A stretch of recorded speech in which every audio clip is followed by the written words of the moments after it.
ഇത്രയും ഒരു ജനത്തെ ഒരു അഭിഷക്തന്റെ കരങ്ങളിൽ കൊടുക്കണമെങ്കിൽ ആ അഭിഷക്തനെ ആ നിലയിൽ ദൈവത്തിന് പണിതെടുക്കേണ്ട ഒരു ആവശ്യമുണ്ട്. 25 വർഷങ്ങൾ കഴിഞ്ഞ് അബ്രഹാമിന്റെ കയ്യിൽ ഇസഹാക്കിനെ കൊടുത്ത് ചില നാളുകൾ കഴിയുമ്പോ ഈ ഇസഹാക്കിനെ കുറിച്ച് ദൈവം പറയുകയാണ്, അവനെ കൊണ്ട് യാഗം കഴിക്ക്. ഒരു തരി കണ്ണുനീര് അബ്രഹാമിന്റെ കണ്ണിൽ നിന്ന് വരുന്നില്ല. 3 ദിവസം മുമ്പ് കേട്ട ദൂതുമായിട്ട് 3 ദിവസത്തെ യാത്ര ചെയ്തിട്ടും കണ്ണ് കലങ്ങിയിട്ടില്ല, ഹൃദയം പിടച്ചിട്ടില്ല.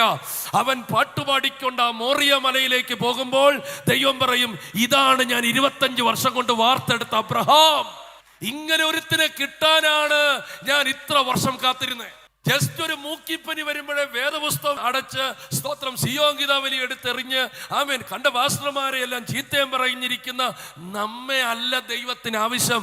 ഏത് പ്രതിസന്ധിയുടെ നടുവിലും കരുത്തോടെ ഉറപ്പോടെ നിൽക്കുന്ന ഒരു തലമുറയെ ദൈവത്തിന് വാർത്തെടുക്കണം. അതിനാ സമയം, അതിനാ ദിവസങ്ങൾ, അതിനാ വർഷങ്ങൾ, അതിനാ ആണ്ടുകൾ.